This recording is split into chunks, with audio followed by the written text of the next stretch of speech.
Therapy Chat Podcast, episode 363.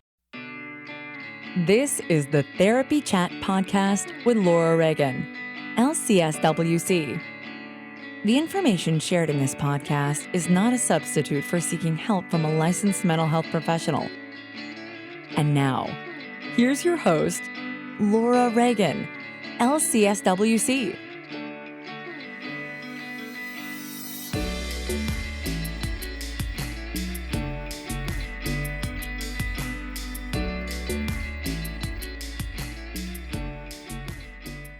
This week's episode is sponsored by Therapy Notes, the #1 rated electronic health record system available today. With live telephone support 7 days a week, it's clear why Therapy Notes is rated 4.9 out of 5 stars on Trustpilot and has a 5-star rating on Google. Therapy Notes makes billing, scheduling, note-taking, and telehealth incredibly easy. And now, for all you prescribers out there, Therapy Notes is proudly introducing ePrescribe. Use coupon code CHAT or click the link in the show notes to get 2 free months at therapynotes.com.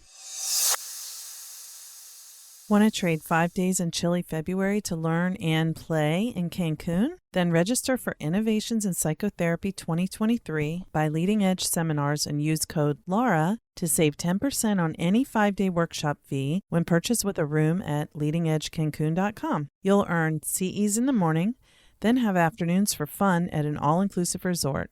Workshops by Frank Anderson, Ariel Schwartz, John Briere, and more. Register today for 10% off workshop fees when purchased with a room using code LAURA at leadingedgecancun.com. Hi, welcome back to Therapy Chat. I'm your host, Laura Reagan. As I'm recording this, I'm still recovering from COVID, so if I sound funny, that's why. But I'm okay, so I'm well enough to do that. I'm not, dragging myself over here to do it. I'm feeling okay. I just am a little bit congested still. So I hope you are doing well as we're moving through the holiday season. I hope that there has been festive time, if that's what you want, and peaceful time, if that's what you want. Comfort, love, connection, joy, peace. It's always nice to remember that there are moments throughout every day. So every moment may not be joyful. Every moment may not be peaceful. But if you can find those moments, that can help. And that's kind of what we're talking about this week on our last episode of the year. We're talking about why it's important to get in touch with your own wants and needs and to express them in the form of setting boundaries. Sharon Martin is back with us again this week. Dr. Sharon Martin, who is going to talk with us about how learning to connect to what your own wants and needs are and to express them can help you have more satisfying relationships with the people in your life. And sometimes that can also mean creating more distance from some people in your life. That's not always what we want, but sometimes that's what we need in order to be able to heal and thrive. In fact, sometimes that distance allows us to have a healthy relationship with someone that if we were not putting those boundaries in place, the relationship would be more of an unhealthy one with an imbalance of power. So I'm going to keep this pretty brief, but I do want to let you know that if you are considering joining Trauma Therapist Network, registration is open until the end of 2022. And when we close the doors on January 1st, we will plan on reopening registration in March 2023. So if you miss your chance to join now, don't worry. We will reopen registration in March 2023. But if you are able to join now, you can get the best pricing. And there's even a coupon that will save you 20% off your first month. So if you're a trauma therapist who has been considering joining Trauma Therapist Network to get some support, case consultation, community, a profile directory listing that lets everybody know what your specialties are within the field of trauma, community calls that happen once every quarter. You can have all of those things or some of them depending on what you need at different levels of membership. So if that is something that you've been thinking about doing, I hope I'll see you in Trauma Therapist Network soon. I also have space open in my smaller consult groups. I have a few spaces, maybe 3 or 4 available at different times, different lengths of time, 60-minute and 90-minute availability. So feel free to get in touch with me if you're interested in that. And I guess that's about it. I will be speaking with you in the new year. I'm so excited about all of the amazing things that are coming up in 2023 with both Therapy Chat and Trauma Therapist Network. So until then, be well. Hi, welcome back to Therapy Chat. I'm your host, Laura Reagan, and today I'm so happy to be speaking again with my friend and colleague, someone I greatly admire, Sharon Martin, LCSW. Sharon, thanks so much for coming back to Therapy Chat. Oh, my pleasure. I love Therapy Chat. I love listening to it. I love being on it. So it's all fabulous.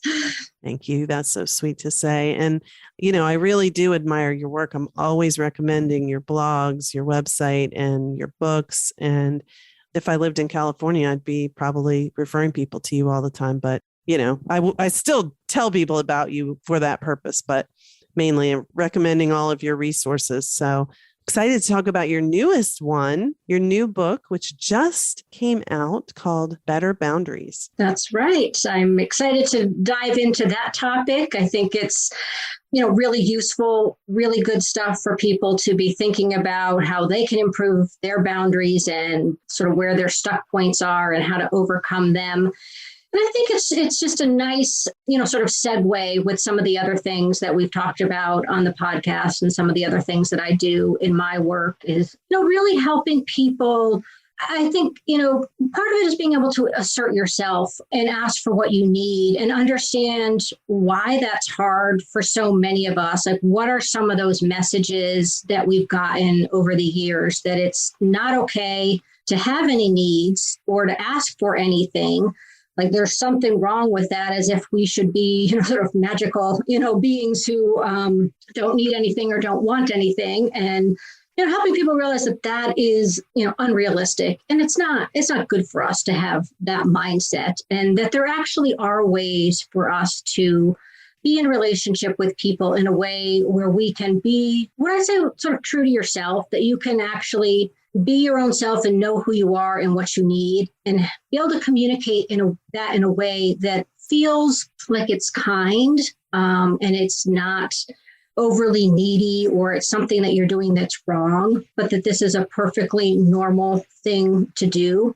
And one of the things that I talk about a lot, specifically about boundaries, is that setting boundaries is a skill set that we have to learn. And most of us never learn specifically how to communicate our boundaries, how to ask for what we need. And that's something that we can learn. We need to learn the skills, and then we need to practice them. Often I think about this just like, learning how to drive a car or learning how to cook.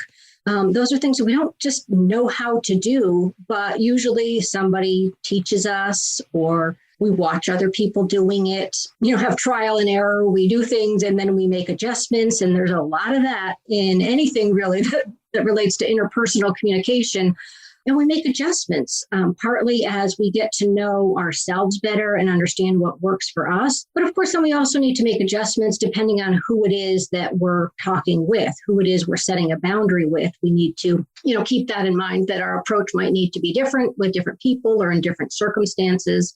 So that's sort of, a real, overview of, I think, some of the, the highlights of what we're talking about when we're talking about boundaries and why that's important for us. Yeah. Awesome. Thank you for talking about that already, sparking so many thoughts and ideas in my mind. But I was thinking about how, you said it's a set of skills that we either learn or don't learn. In some ways, we may learn one thing, but it doesn't really feel right to us, I think. And so I'm thinking about how family dynamics really factor into what we expect of other people, the way we communicate, and how comfortable we may feel speaking up for what we need. Yeah, absolutely.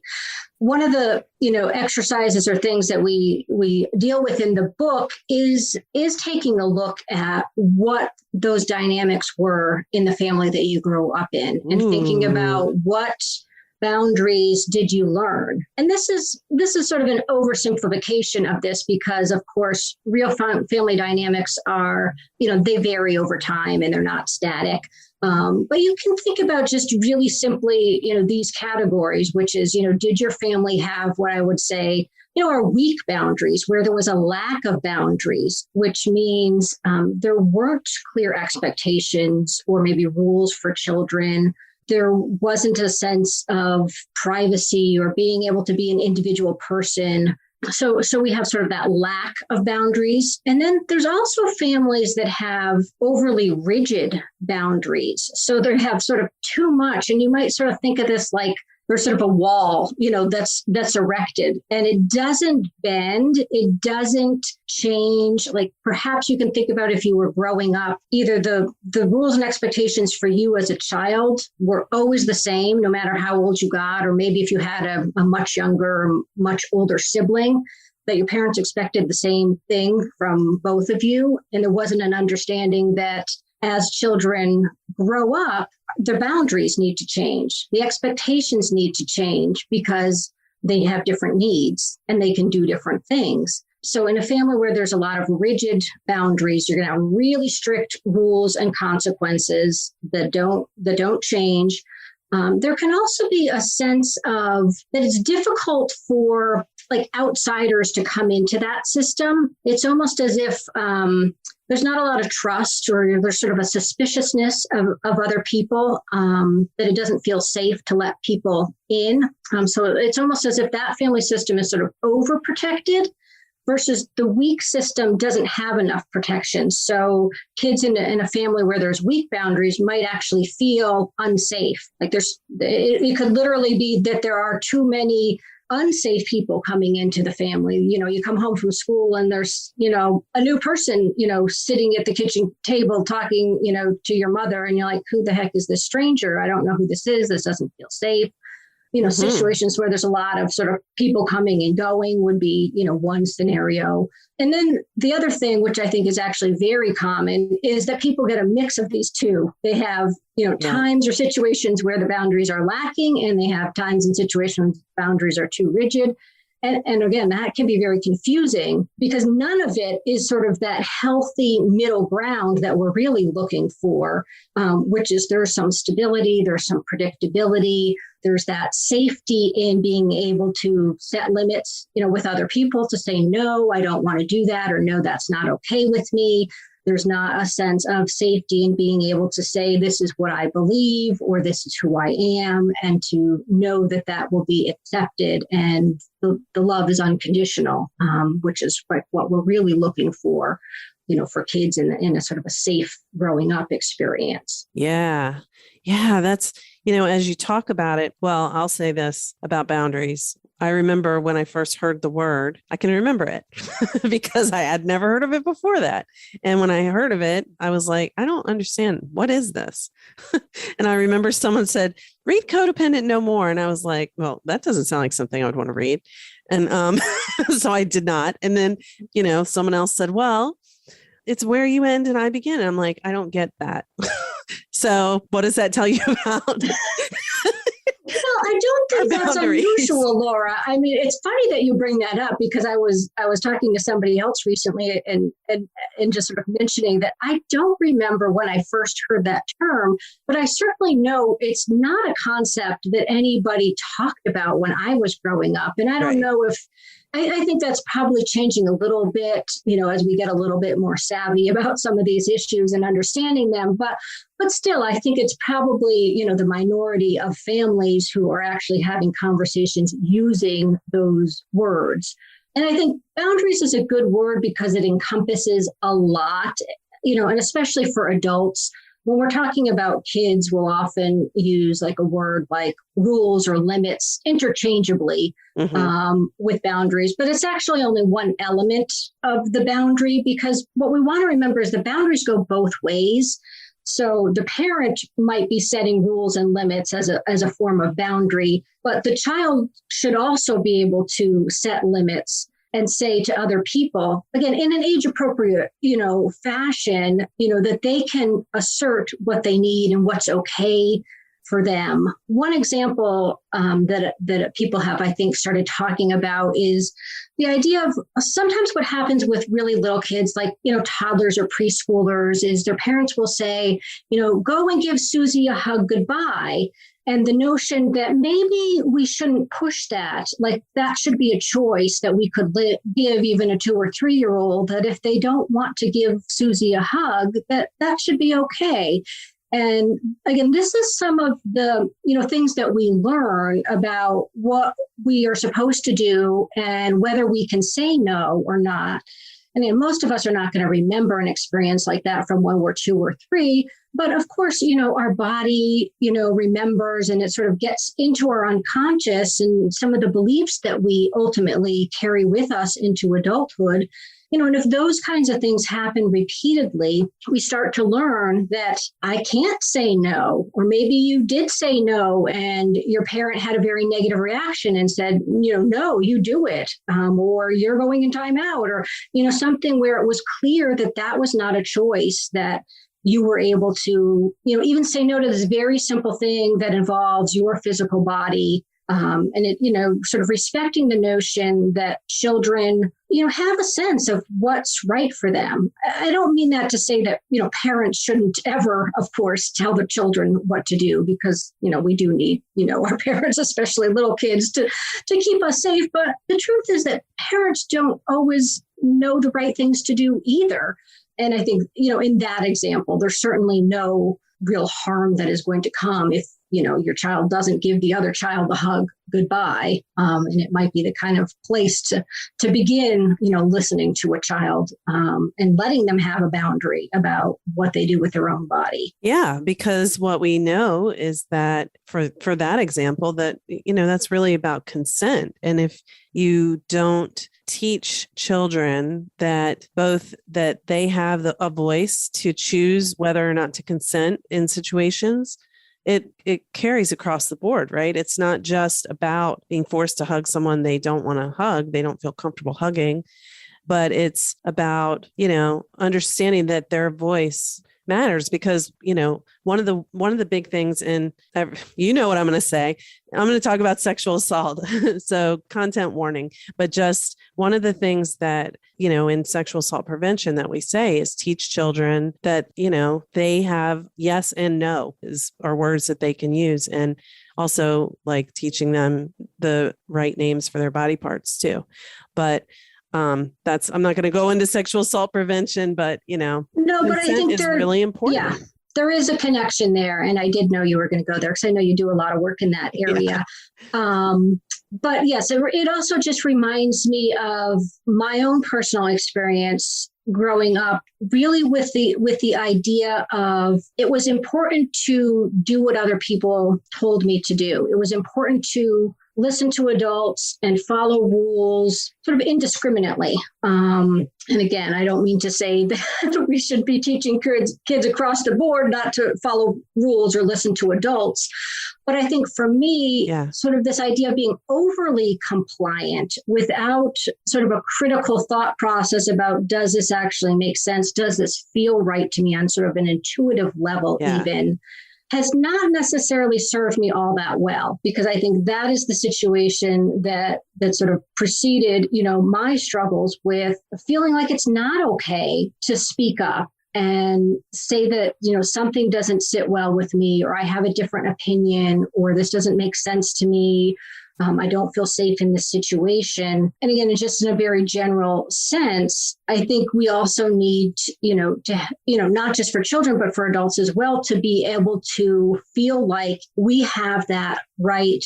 It's okay for us to have limits, whether that's the saying no, or again, asserting a different opinion, saying, I disagree with you on that, because that's important to our sense of self in a really basic way. We've talked about, there's I think a sense of safety that's very important, but there's also, I think, a pretty deep need for us to be, sort of true to who we really are.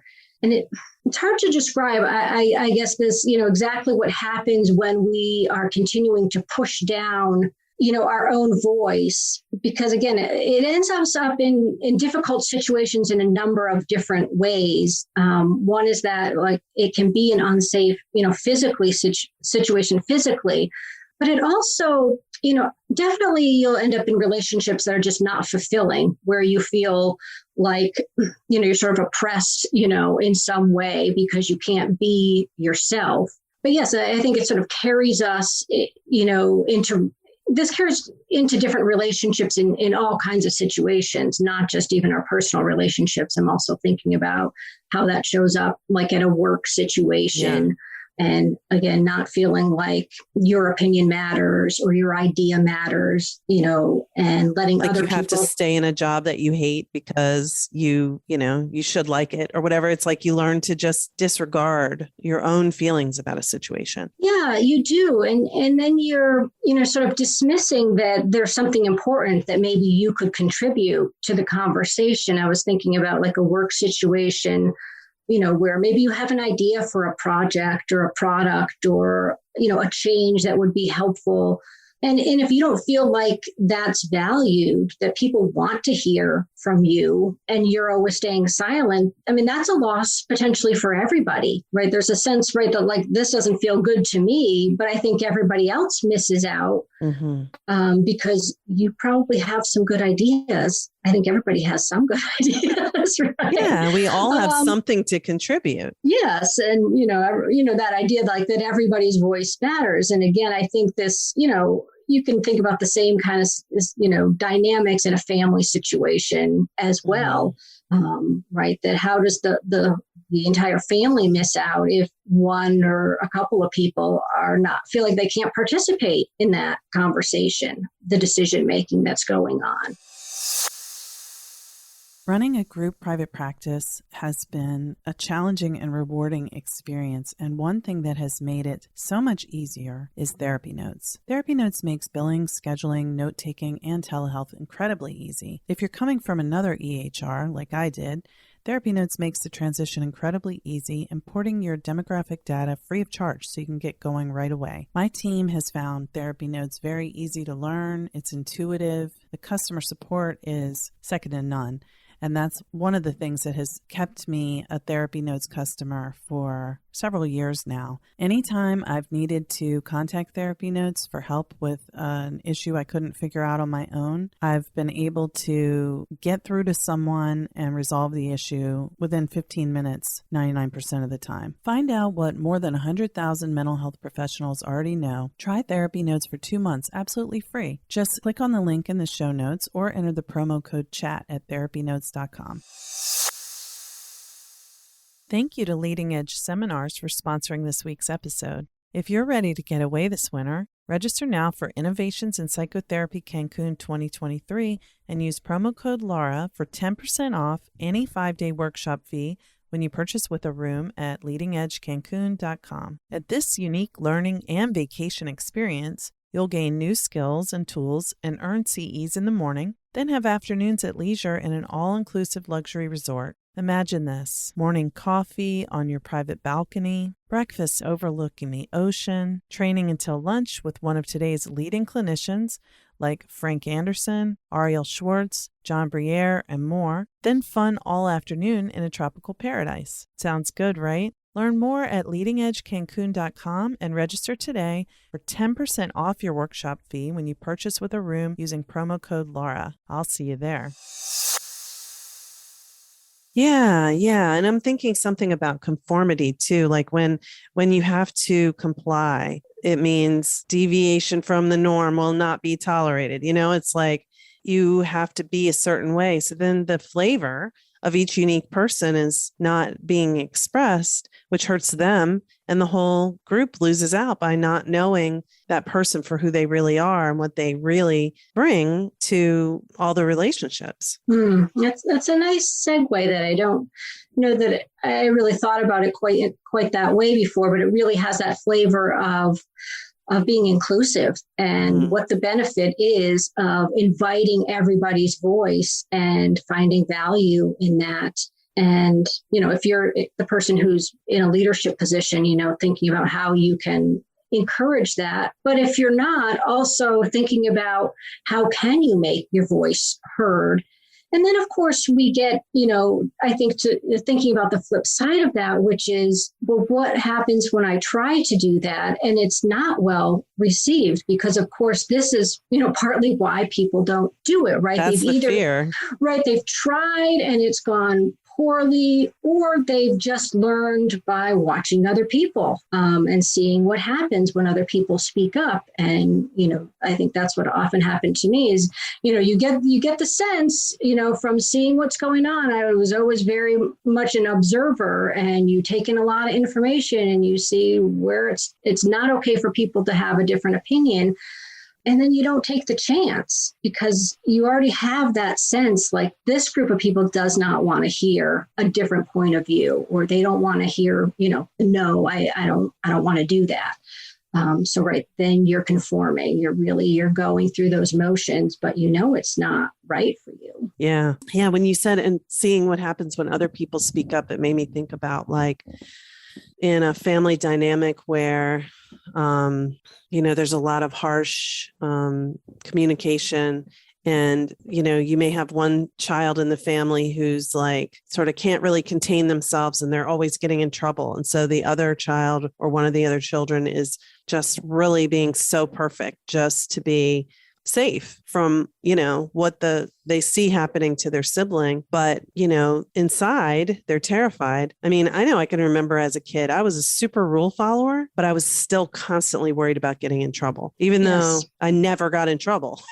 Yes, I can relate to that too. Or, worrying that I'm going to fail the test, even though I never failed the test. Mm-hmm. It's the same sort of irrational fear about something that's very unlikely to happen. But it's a sense that the consequence of doing it would be so bad that it would be intolerable. Yeah. And I know that you know this, Laura, but I'll repeat it, for people who are listening, that, one of the things that I really like to talk about is that, these kinds of behaviors, even though they're not really helpful for us as adults. I really like to remember that we started doing them for all the right reasons. Like they were really adaptive ways of trying to deal with a situation that felt scary, that felt out of control, felt unsafe. In some way, we knew that, we needed to behave in a particular way in order to get through that situation. And that was the best that we could do. And it worked to a certain degree to get us through those difficult situations. Unfortunately, then usually at some point in adulthood, we go, I'm still doing that. Of course. I mean, because that's human nature is to, keep repeating, the patterns that we learned early on. But we realized that it's not really working for me anymore. And perhaps, hopefully we're also in a situation, if we can step back and look at it and see that I don't really need that behavior anymore. I don't need to stay quiet anymore, or I don't need to be perfect anymore. And again, this, might differ in different situations or with different people, as I mentioned at the beginning. It may be that you are in a personal relationship where you feel like, I still need to do this, kind of adaptive survival skill, but maybe you actually don't need to do the same thing at work. Maybe that is a place where you could let your, guard down a little bit and be a little bit more of your authentic self. These are the kinds of things that we really need to take time to assess and think through instead of, I think, being on autopilot.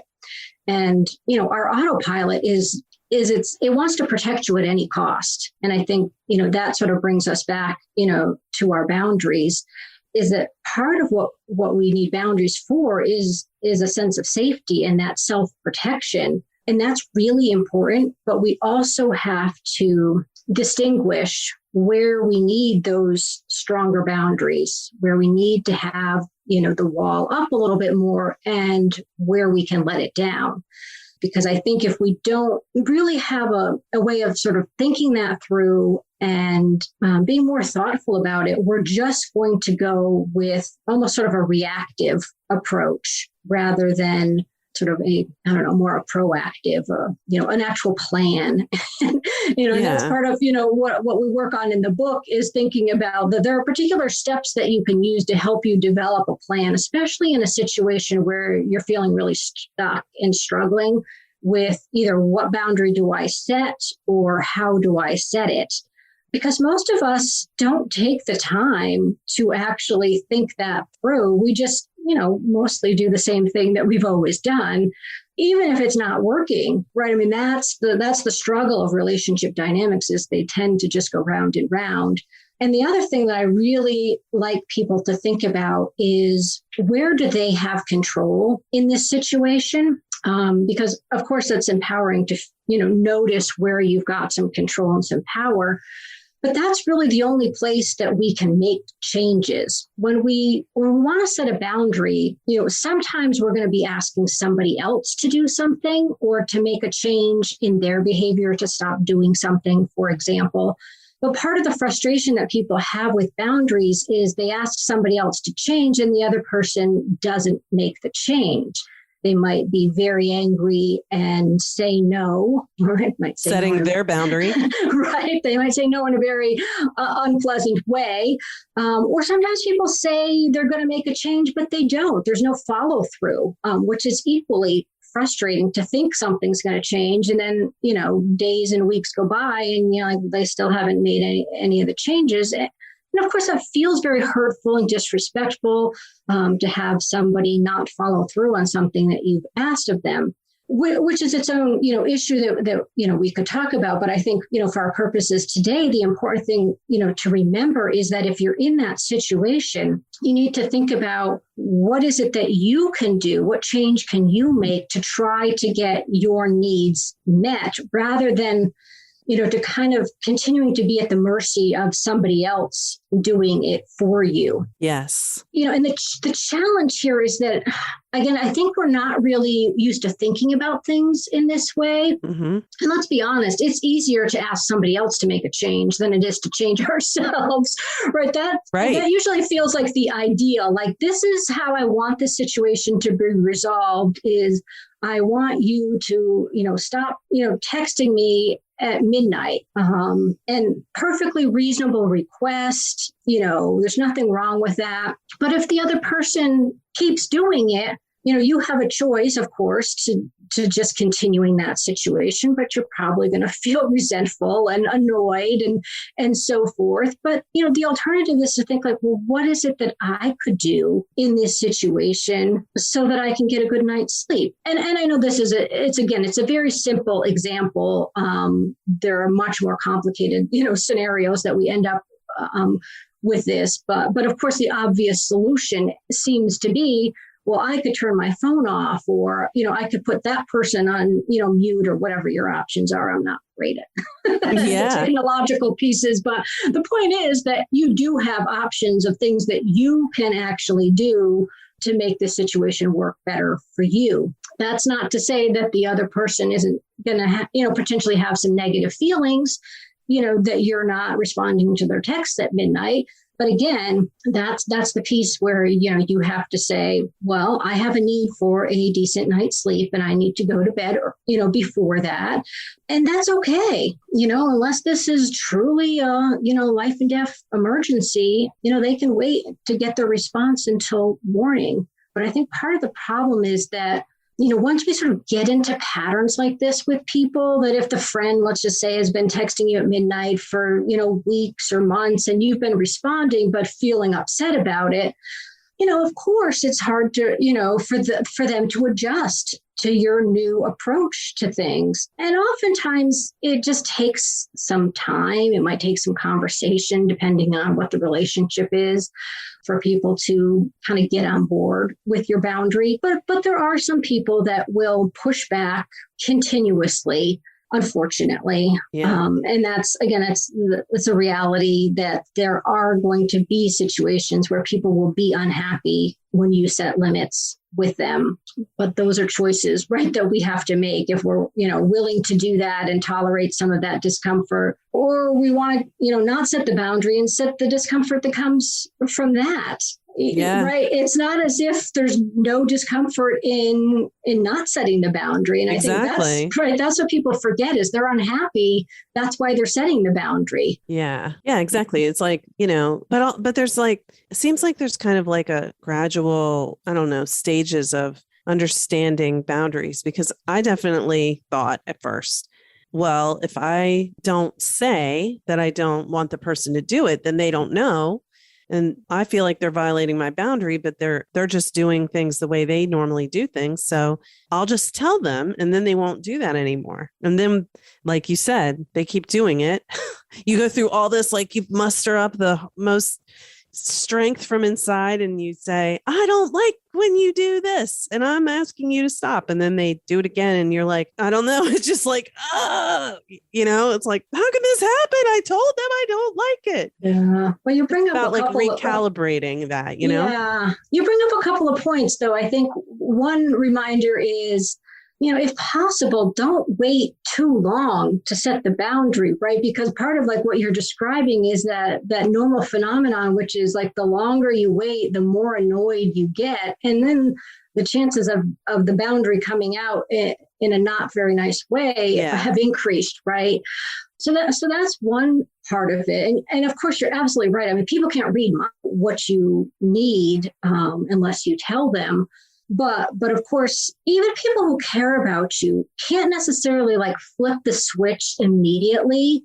Again, behavior patterns, even if they're fairly new, they get ingrained in. We are creatures of habit that we tend to do the same things. And I think there's also something sort of natural that people will test the boundary. If you've set a new boundary like this, that there's going to be a little bit of testing. And I don't think that's necessarily malicious. I mean, it could be, but I think we should try to give people the benefit of the doubt and, think like they're adjusting too. They're trying to figure out now this friend has to figure out a new way to get their needs met, right? If they were coming to you, for support or information in these texts and now you're not available, the friend has to figure out, like you said, sort of recalibrate and come up with some different strategies. And that's not necessarily something that people do in one day. Yeah. But that can be a process. And so, I think, depending on, what the situation is, if it's a safety issue, I mean, that's a different matter. But if we're talking about this kind of situation with the text messages, we can have, some space there. And I think sort of an understanding that it's adjustment for both parties and there might be some slips and, we just want to give people a little bit of opportunity to try to adjust before, we kind of go to the next, level with them or, have the next talk with them or even try to frame it for ourselves in this way that they're trying to learn a new behavior rather than framing it as they're disrespectful and they don't care about me, or something really extreme like that. Such a good point, because that's the message that we, as it's festering, because we're so frustrated and resentful and it's building and we're like, they don't respect me. They don't even like me. They're doing this on purpose. They want to mess with my head, or something like that. And that doesn't feel good. And it's also, you're starting to make up a whole story about what's going on that might have very little connection to reality. Yeah, I think those are important distinctions to make because, like I said, I think most people can adjust and can get on board when we start to set boundaries with them. There will be, I think, the minority of people in your life, hopefully, really are the ones who are going to push and push and push and truly don't care about your boundaries. I mean, obviously there are some people like that in the world, but I don't think that it's, for most of us, it's the majority of our relationships. So I think that's helpful to make that distinction. If you know that you're dealing with somebody who kind of falls into that category of, in the book, I call it difficult people, you can call it whatever you want, right? But people who are just really challenged, in the boundary department versus, the average person who, again, just may not have that much experience with boundaries. themselves. But I think, hopefully most people can learn along with you. But as I said, I mean, there's also something that, we can't just be asking other people to make changes. We have to be willing to make changes ourselves. And sometimes that's hard because we don't like the choices that we're left with, right? We feel like that ideal choice is, the friend is going to stop texting me. But there's usually some other choices. They may not be ideal solutions to the situation, but they're the things that you can do. And so therefore, we should look at them at least and consider whether they make sense for us. Sharon, thank you so much for sharing about this. It's a really complicated topic, but I'm excited to dive into your book myself, but also with clients. And I called it by the wrong name. I said Better Boundaries. It's the Better Boundaries workbook. That is true. It is a workbook, yes. Which I like workbooks.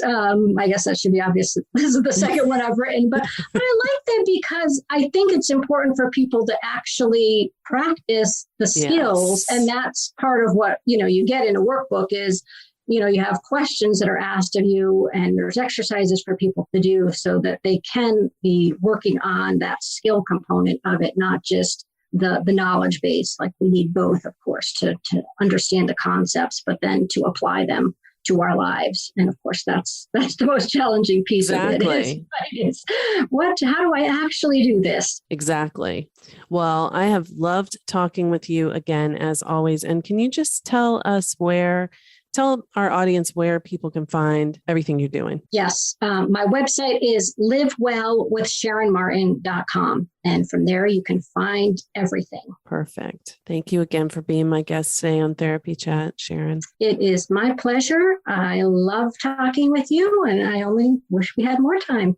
Me too. I think we're probably going to have to do this again. Thank you to Therapy Notes for sponsoring this week's episode. I do love Therapy Notes. It's such an asset to my business and makes my job as a practice owner and a therapist much easier. Try it today with no strings attached and see why everyone is switching to Therapy Notes, now featuring ePrescribe. Use coupon code CHAT or click the link in the show notes to get 2 free months at therapynotes.com.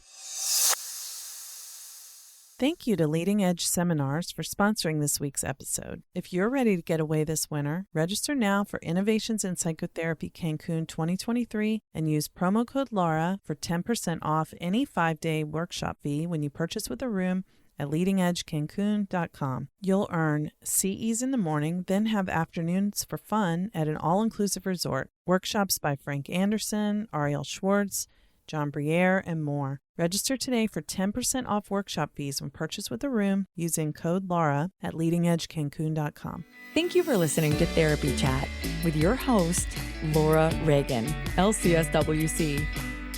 For more information, please visit therapychatpodcast.com.